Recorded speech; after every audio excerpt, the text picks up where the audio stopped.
2019년 4월 16일 헛데일리 디보션입니다. 고난주간의 화요일입니다. 우리를 위해 십자가로 걸어가시고 십자가에서 우리의 구원을 이루신 예수님을 바라보며 예수님이 주시는 은혜로 충만한 하루 되시기 바랍니다. 누가복음 20장 1절에서 40절을 읽겠습니다. 하루는 예수께서 성전에서 백성을 가르치시며 복음을 전하실세 대제사장들과 서기관들이 장로들과 함께 가까이 와서 말하여 이르되 당신이 무슨 권위로 이런 일을 하는지 이 권위를 주니가 누구인지 우리에게 말하라. 대답하여 이르시되 나도 한 말을 너에게 물으리니 내게 말하라. 요한의 세례가 하늘로부터냐 사람으로부터냐? 그들이 서로 의논하여 이르되 만일 하늘로부터라 하면 어찌하여 그를 믿지 아니하였느냐 할 것이요 만일 사람으로부터라 하면 백성이 요한을 선지자로 인정하니 그들이 다 우리를 돌로 칠 것이라 하고 대답하되 어디로부터인지 알지 못하노라 하니 예수께서 이르시되 나도 무슨 권위로 이런 일을 하는지 너에게 이르지 아니하리라 하시니라. 그가 또 이 비유로 백성에게 말씀하시기를 시작하시니라.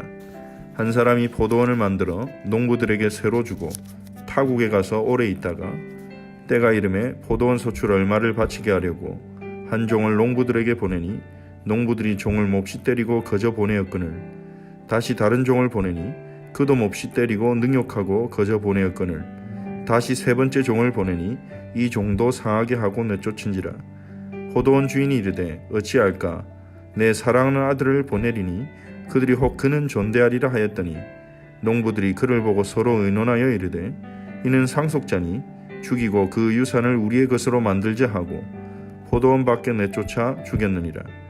그런즉 포도원 주인이 이 사람들을 어떻게 하겠느냐? 와서 그 농부들을 진멸하고 포도원을 다른 사람들에게 주리라 하시니 사람들이 듣고 이르되 그렇게 되지 말아지이다 하거늘 그들을 보시며 이르시되 그러면 기록된 바 건축자들의 버린 돌이 모퉁이의 머릿돌이 되었느니라 함이 어찌미냐? 무릇 이 돌 위에 떨어지는 자는 깨어지겠고 이 돌이 사람 위에 떨어지면 그를 가루로 만들어 흩으리라 하시니라. 서기관들과 대제사장들이 예수의 이 비유는 자기들을 가리켜 말씀하심인 줄 알고 즉시 잡고자 하되 백성을 두려워하더라.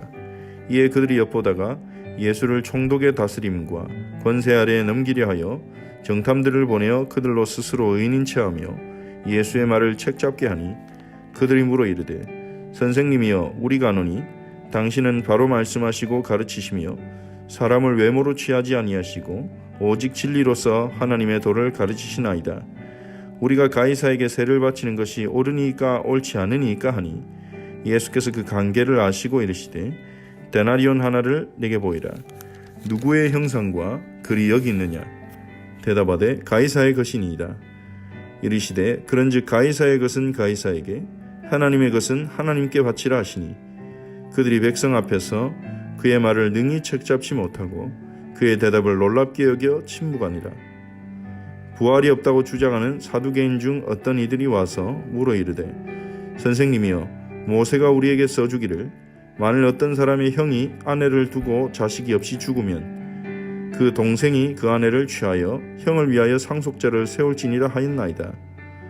그런데 7형제가 있었는데 마디가 아내를 취하였다가 자식이 없이 죽고 그 둘째와 셋째가 그를 취하고 7이 다 그와 같이 자식이 없이 죽고 그 후에 여자도 죽었나이다. 7이 다 그를 아내로 취하였으니 부활 때에 그 중에 누구의 아내가 되리이까? 예수께서 이르시되 이 세상의 자녀들은 장가도 가고 시집도 가되 저 세상과 및 죽은 자 가운데서 부활함을 얻기에 합당히 여김을 받은 자들은 장가가고 시집가는 일이 없으며 그들은 다시 죽을 수도 없나니 이는 천사와 동등이요 부활의 자녀로서 하나님의 자녀임이라. 죽은 자가 다시 살아난다는 것은 모세도 가시나무 떨기에 관한 글에서 주를 아브라함의 하나님이요 이삭의 하나님이요 야곱의 하나님이라 칭하였나니 하나님은 죽은 자의 하나님이 아니요 살아있는 자의 하나님이시라. 하나님에게는 모든 사람이 살았느니라 하시니 서기관 중 어떤 이들이 말하되 선생님 잘 말씀하셨나이다 하니 그들은 아무것도 감히 더 물을 수 없음이더라. 예수께서 그들에게 이르시되 사람들이 어찌하여 그리스도를 다윗의 자손이라 하느냐? 시편에 다윗이 친히 말하였으되 주께서 내 주에게 이르시되 내가 내 원수를 내 발등상으로 삼을 때까지 내 우편에 앉았으라 하셨도다 하였느니라. 그런즉 다윗이 그리스도를 주라 칭하였으니 어찌 그의 자손이 되겠느냐 하시니라. 아멘. 오늘은 고난주간의 화요일입니다. 예수님께서 예루살렘에 입성하셔서 월요일에 성전을 청결하게 하시고, 그리고 화요일에는 예루살렘 성전에서 예수님을 공격하는 대제사장과 서기관들과 사두개인들과 함께 논쟁을 하셨습니다. 이 논쟁을 통해서 주님께서는 그들의 위선과 하나님을 경외하지 않는, 하나님의 말씀을 믿지 않는 그들의 모습을 드러내시고, 그리고 진리가 무엇인지 보여주셨습니다. 참된 교사로서, 참된 선지자로서 하나님의 뜻과 참된 진리를 드러내시는 사역을 하셨습니다. 예수님의 말씀에 책잡지 못하자 대제사장과 서기관들은 예수님이 그들이 만들어낸 시스템 안에서 교육받지 못한 부분을 시비로 겁니다. 당신이 무슨 권위가 있냐? 성전에서 이렇게 가르치고 성전을 청결케 할 수 있는 권위가 있느냐? 그렇게 따집니다. 예수님이 가진 권위는 하늘이 주신 권위죠. 예수님은 하나님이시고 하나님 성부 하나님으로부터 보냄을 받은 자이십니다. 그래서 예수님은 그것을 듣고도 믿지 않는 그들에게 질문을 하십니다. 요한의 세례가 하늘로부터 온 것이냐 사람으로부터 온 것이냐? 그들은 그 예수님의 질문에 대한 진실과 진리를 생각하기보다는 자신들의 입장을 먼저 생각합니다. 자신들의 이익과 손해가 무엇인지가 더 중요한 것입니다. 그들은 이미 하나님의 종이 아닌 것입니다. 어느 대답을 해야 자신들에게 유익이 있느냐, 그것이 그들의 중심이었습니다. 사람으로부터라고 대답하고 싶지만, 그러면 백성들이 선지자로, 세례요한을 선지자로 인정한 백성들이 자신들을 돌로 칠 것이고 하나님의 선지자를 모독한다는 것으로 생각하고 백성들이 공격할까 두렵고, 하늘로부터라고 대답한다면 백성들은 동의하겠지만, 그러면 어째서 믿지 않았느냐, 요한을 믿지 않았느냐, 그러한 비판을 받을까봐 그들은 모른다고 대답하기로 결정합니다. 예수님은 진리에 관심이 없는 그들에게 예수님의 권위가 어디로부터 왔는지 나타내시지 않습니다. 다만 포도원 농부 비유를 말씀하셔서 한 사람이 포도원을 만들어 농부들에게 세를 주고 소출을 거두려고 했는데, 그 포도원을 맡은 농부들이 포도원 주인에게 소출을 주기는커녕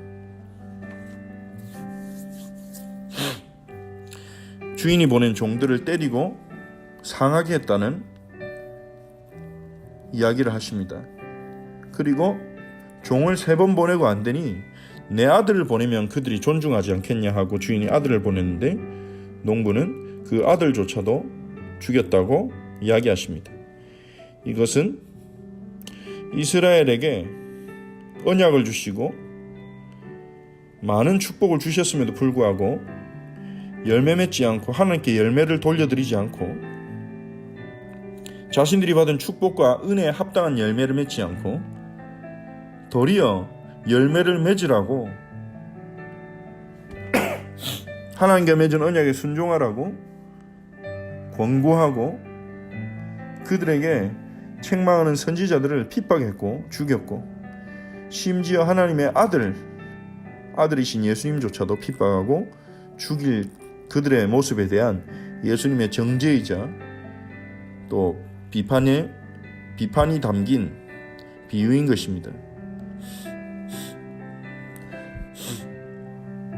하지만 이런 포도원 비유를 듣고 서기관과 대제사장들은 회개하기는커녕 자신들을 욕한다고 생각하고 자신들을 비난한다고 생각하고 예수님을 당장 잡아가고 싶었지만 백성을 두려워합니다. 예수님을 존경하고 예수님을 그 선지자로 메시아로 믿는 백성들이 많았기 때문에 그들은 예수님을 물리적으로 잡아가지 못하고 다만 예수님의 말을 책잡게 하려고 합니다. 그래서 예수님을 함정에 빠뜨리려고 하죠. 자신들은 이 질문이 예수님의 함정을 빠뜨릴 수 있다고 생각했는지도 모릅니다. 로마 황제 가이사에게 세금을 바치고 있는데 이것이 옳냐 옳지 않냐 물었습니다. 예수님은 그 관계를 아셨습니다. 세금을 바친 게 옳다고 하면 로마 정부를 따르는 자라고 비난할 것이고, 바치지 말라고 하면 로마 정부에게 반역자라고 고발할 계획을 가지고 있었던 것입니다. 예수님은 그 관계를 아시고 그 데나리온에 누구의 형상과 글이 있느냐? 가이사의 것이 있습니다. 대답하자. 그럼 그것은 가이사의 것이 아니냐? 가이사의 형상이 새겨졌으니 그 동전은 가이사의 것이다. 가이사의 것은 가이사에게 주고 하나님의 것은 하나님께 바치라. 하나님의 형상이 새겨진 것은 우리죠. 동전은 가이사에게 바치고 너희 인생은 너희 자신의 삶을 하나님께 바쳐라. 예수님은 참된 진리를 드러내셨습니다. 너희가 하나님의 형상인 것을 기억하고 하나님이 너희의 주인이신 것을 기억하고 너의 삶을 하나님께 드리라. 세금을 바치냐 않느냐, 그게 중요한 문제가 아니라는 것입니다. 그러자 도리어 그들은 할 말이 없어서 침묵했습니다. 사두개인들이 자신만만하게 나옵니다. 그들은 부활이 없다고 믿었습니다. 누군가가 부활을 주장할 때 그들은 이러한 문제를 가지고 그들을 공격했는지도 모릅니다. 이스라엘이 가진 수혼법이라는 제도를 가지고 부활의 허구성을 그들은 증명하고자 했습니다.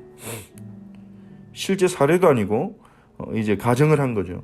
7형제가 있는데 첫째가 아내를 두고 결혼했는데 자식이 없이 죽으면 이제 수혼법에 의해서 이제 동생이 그 형수를 취해서 아내로 취해서 형을 위한 상속자를 세워야 되는데 7형제가 다 자식을 낳지 못하고 죽어서 그 첫째 아들의 아내가 7형제의 아내가 다 되었다.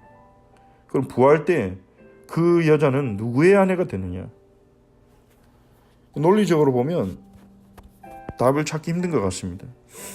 예수님은 이 세상의 자녀들은 장가가고 시집가지만 저 세상과 죽은 자 가운데서 부활함을 얻기 합당히 여김을 받은 자들은 장가가고 시집가는 자들도 없고 죽을 수도 없다고 하십니다. 천사와 동등이여 부활의 자녀로서 하나님의 자녀라고 하십니다. 부활할 때는 다시 장가가고 결혼하는 것이 아니라 지금의 관계와는 다른 관계가 된다는 것이죠. 그들은 부활도 알지 못하고 부활할 때 일어나는 일도 알지 못한 것입니다. 그리고 죽은 자의 부활에 대해서는 모세도 믿고 있었다고 말합니다. 그들이 존경하는, 너희가 존경하는 모세도 죽은 자의 부활을 믿고 있었다. 모세가 하나님을 부를 때 아브라함의 하나님이요 이삭의 하나님이요 야곱의 하나님이라고 하지 않았냐? 하나님은 죽은 자의 하나님이 아니라 산자의 하나님이시니라. 죽은 자의 이름을 왜 불렀겠느냐? 그들이 살아있기 때문에 모세가 하나님을 아브라함과 이삭과 야곱의 하나님을 부르지 않았느냐? 하나님에게는 모든 사람이 살아있느니라 그렇게 말씀하십니다. 우리가 볼 때는 죽은 것이지만 하나님께는 모든 사람이 살아있는 것입니다. 마지막 날에 하나님은 모든 사람을 부활하게 하실 것입니다. 하나님을 대적하고 하나님을 믿지 않았던 사람도 부활할 것입니다. 하나님의 백성들은 의의 부활로, 그리고 하나님의 백성이 아닌 사람들은 심판의 부활로 부활한다는 것이 다른 점이죠. 예수님이 그들에게 질문하십니다. 사람들이 어째서 그리스도를 다윗의 자손이라느냐? 시편에서 다윗은 그리스도를 내 주라고 고백하지 않았냐? 다윗이 그리스도를 주라고 고백했는데 어떻게 그의 자손이 되겠느냐? 그러나 그들은 대답하지 못합니다. 그리스도는 다윗의 자손으로 태어나셨지만 하나님이 다윗에게 주신 그 언약을 성취하기 위해 다윗의 자손으로 오셨지만 다윗의 후손이 아니라 태초부터 계셨던 하나님의 말씀이신 것입니다. 그것을 그들은 알지 못했죠. 예수님은 고난주간의 둘째 날 성전에서 말씀을 가르치시며 하나님의 진리를 드러내셨습니다. 하나님 앞에 서라고 끊임없이 말씀하셨습니다. 자신의 이권과 자신의 사회적 지위와 종교적 지위와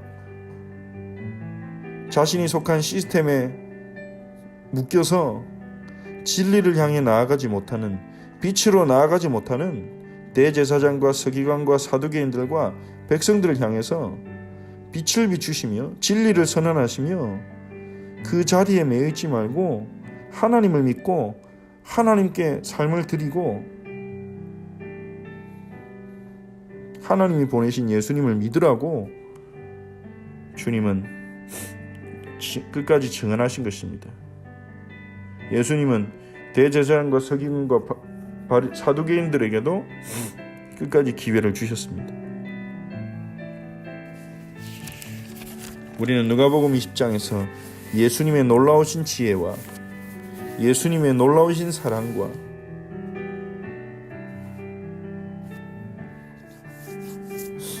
자비하심을 봅니다. 이토록 사랑이 많으시고 지혜가 뛰어나신 주님이 우리의 주님이십니다. 우리를 위해 고난받으시고 고난당하시고 십자가로 가셨습니다. 누가 예수님을 십자가로 잡아 끌어갈 수 있겠습니까? 누가 예수님을 모욕하고 누가 예수님을 조롱할 수 있습니까? 예수님이 낮아지셨습니다. 우리를 구원하기 위해 낮아지셨습니다. 낮은 곳으로 오셨고 그리고 십자가까지 낮아지셨습니다. 가장 비참한 자리까지 낮아지셨습니다. 그 주님의 사랑을 오늘 기억하고 묵상하시기 바랍니다. 그 주님의 사랑을 알게 되는 은혜가 있기를 바랍니다. 그 주님의 지혜를 신뢰함으로 내 인생의 주인의 자리를 내려놓고 예수님을 주로 모시는 은혜가 있기를 우리가 함께 기도합시다. 그리고 주일에 주셨던 말씀을 생각하면서 빛으로 나아갈 수 있도록 세상을 이처럼 사랑하사 독생자를 주셔서 누구든지 그것을 독생자를 믿는 자마다 영생을 얻게 하신 그 주님의 사랑으로 나아가고 그 주님의 사랑을 알게 해달라고 기도합시다. 빛이신 예수님께로 나아가 예수님이 얼마나 위대하신지 그분의 위대하심과 아름다우심을 알게 해달라고 기도합시다. 썩어질 것들, 없어질 것들을 위해 사는 것이 아니라 영원한 것, 참된 것을 위해 살아가는 우리의 삶이 되어지도록 빛으로 나아가게 해달라고 기도합시다. 우리 함께 말씀을 붙잡고 기도하겠습니다. 하나님께 감사를 드립니다. 살아계신 하나님 아버지, 고난주간의 화요일에 성전에서 백성들을 가르치시고 대제사장과 서기관과 사두개인과 논쟁하시며 영원한 것 하나님의 진리를 드러내시며 그들을 향한 사랑으로 끝까지 진리를 가르치신 그들의 악의를 회피하지 않으시고 그들의 악의에 대해서도 진리를 선포하시며 기회를 주신 그 주님의 사랑과 자비와 지혜로우심을 봅니다. 예수님, 이토록 지혜로우신 주님이 우리의 구주시고 우리와 함께 하시기에 우리가 염려할 것이 아무것도 없는 줄 믿습니다. 주님, 온전히 주님을 신뢰하고 모든 염려를 내려놓을 수 있도록 수고하고 무거운 짐을 주님께 온전히 드릴 수 있도록 은혜를 주옵소서. 예수님, 주님의 놀라운 사랑과 자비로 저희를 긍휼히 여기사 저희를 빛 가운데로 인도하옵소서. 세상을 이처럼 사랑하사 모든 족속에게 복을 주시기 위하여 아브라함에게 약속하신 그 언약을 성취하기 위하여 독생자 예수 그리스도를 보내주시고 십자가에서 죽게 하시고 부활하게 하시고 승천하셔서 우주를 다스리게 하신 하나님 아버지, 그 주님의 사랑 가운데로 나아가기 원합니다. 그 주님의 사랑을 더욱 알기 원합니다. 독생자를 주신 주님의 사랑을 더욱 알기를 원합니다. 주님이 독생자 예수 그리스도를 통해 이루신 그 영적 사실을 믿음으로 그 믿음 안에 거하기 원합니다. 빛 대신 예수님과 더욱 가까워지기를 원합니다. 주님의 위대하심을 알기를 원합니다. 은혜를 베풀어 주옵소서. 썩어질 것, 순간적인 것을 위해 사는 것이 아니라 영원한 것, 참된 것을 행하는 저희들이 되게 하옵소서. 은혜를 베풀어 주옵소서. 우리가 절지 모든 지체들에게 오늘도 성령의 충만함을 주시고 고난주간 동안에 우리를 위해 십자가로 걸어가시고 고난당하신 주님의 사랑을 묵상하며 체험하는 은혜를 주옵소서. 그 은혜 안에서 영육간에 강건하게 하시고 그 은혜 안에서 영육간에 치유되게 하옵소서. 하나님, 우리가 이 땅에서 하나님 정말 우리가 우리의 즐거움과 유익만을 구하는 것이 아니라 우리 구주이신 예수님의 기쁨이 되기 위하여 살아가는 저희 지체들 허철지 공동체가 되게 하여 주옵소서. 저에게 은혜를 베푸소서. 주의 은혜로 충만케 하옵소서. 주님 감사합니다. 예수님의 이름으로 기도합니다. 아멘. 주기도문으로 함께 기도하겠습니다. 하늘에 계신 우리 아버지여, 이름이 거룩히 여김을 받으시오며 나라가 임하옵시며 뜻이 하늘에서 이루어진 것 같이 땅에서도 이루어지이다. 오늘 우리에게 일용할 양식을 주시옵고 우리가 우리에게 죄진 자를 사하여 준 것 같이 우리 죄를 사하여 주시옵고 우리를 시험에 들게 하지 마시옵고 다만 악에서 구하시옵소서. 나라와 권세와 영광의 아버지께 영원히 싸움나이다. 아멘.